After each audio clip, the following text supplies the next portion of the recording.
दोस्तों यदि आप इलेक्ट्रिक में रुचि रखते हो तब आप ग्लू गन के बारे में जरूर जानते होंगे। इसका इस्तेमाल इलेक्ट्रिक वर्क से लेकर घर के टूटे फूटे फैशनेबल चीजों को जोड़ने के कार्य में आता है। तो चलिए दोस्तों, आज हम आपको ग्लू गन फैक्ट्री में ग्लू गन और ग्लू स्टिक दोनों बनते हुए दिखाएंगे। तो आप लोगों से एक छोटी सी रिक्वेस्ट है कि आज की वीडियो बहुत मजेदार होने वाली है, इसलिए इस वीडियो को छोटा सा लाइक करके चैनल को जरूर सब्सक्राइब कर लें। तो चलिए दोस्तों, बिना समय को बर्बाद किए वीडियो को स्टार्ट करते हैं।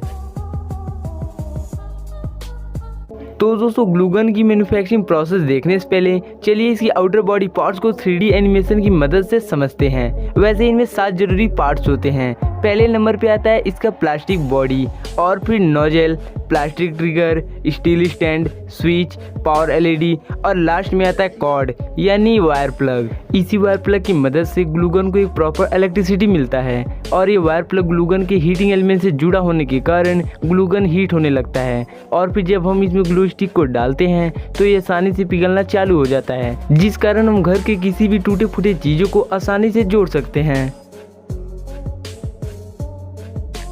तो चलिए इसकी बॉडी पार्ट्स की मैन्युफैक्चरिंग प्रोसेस को देखते हैं। तो सबसे पहले मोल्डिंग मशीन के द्वारा इसकी प्लास्टिक बॉडी को बनाया जाता है, और फिर पिघले हुए ग्लू को एक पतले रास्ते से निकालने के लिए नोजल को तैयार किया जाता है, जिसे बनाने के लिए एक पतले रॉड को CNC मशीन में डालते हैं, और ये मशीन ऑटोमेटिक होने के कारण स्टील रॉड के ऊपर की परत निकाल कर नोजल की शेप दे देती है।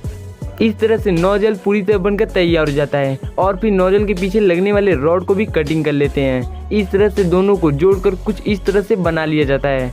अब स्विच को बनाने के लिए एक इलेक्ट्रीशियन के द्वारा स्विच के छोटे छोटे पार्ट्स को असेंबल करते हैं।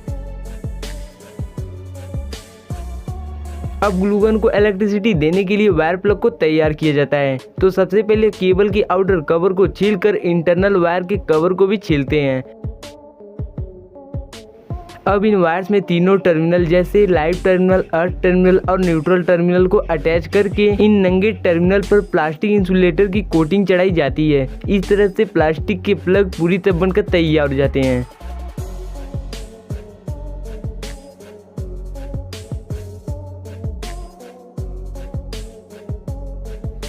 और फिर लास्ट में स्टील स्टैंड को बनाने के लिए एक पतले स्टील के वायर को दोनों साइड से बेंड करते हैं, और बीच से दबाव देकर उसे स्टील स्टैंड का आकार दे देते हैं। इस तरह से अब सारे पार्ट्स बनकर पूरी तरह तैयार हो चुके हैं। अब बारी आती है असेंबलिंग की। तो सबसे पहले ग्लू गन के बॉडी को ओपन करके हीटिंग एलिमेंट को असेंबल करते हैं। तो इसे असेंबल करने के लिए वायर से जुड़े रजिस्टर प्लेट के बीच में प्लास्टिक सेपरेटर को डालकर ऑरेंज कलर के प्लास्टिक से लपेटते हैं, जो कि सेफ्टी पर्पज के लिए लगाया जाता है, जिससे रजिस्टर प्लेट डायरेक्ट नोजल से टच ना हो।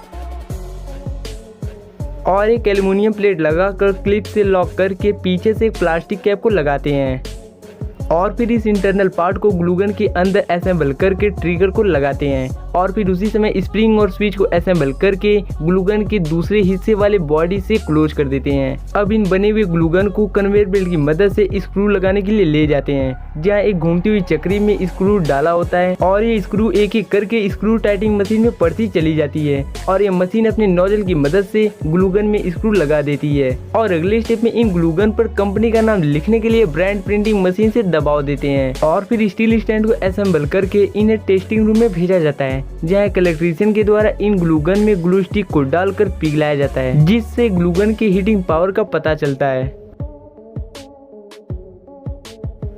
और इन्हें पैक करने के लिए ग्लू गन शेप के बॉक्स में ग्लू गन को डालकर क्लोज कर देते हैं, और फिर इन पैकेट को सीलिंग मशीन के द्वारा सील करके एक बड़े से बॉक्स में डालकर पैक कर देते हैं। इस तरह से अपना ग्लू गन पूरी तरह बनकर तैयार हो जाता है। तो दोस्तों, क्या आप भी ग्लू गन यूज करते हैं? कमेंट सेक्शन में आप जरूर बताना।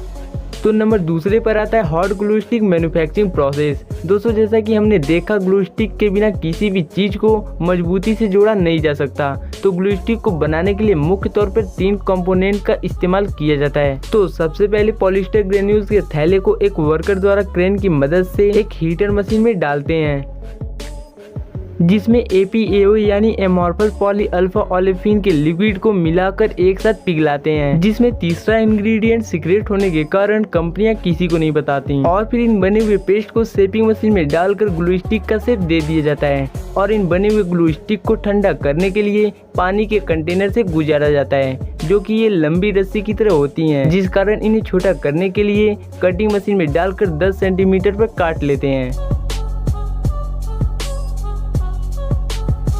यदि इन ग्लू स्टिक को कलरफुल बनाने होते हैं तो शेप देने से पहले ही पेस्ट में कलर को मिला दिया जाता है और लास्ट में ग्लू स्टिक की रेडियस को चेक करके एक बड़े से बॉक्स में पैक कर दिया जाता है।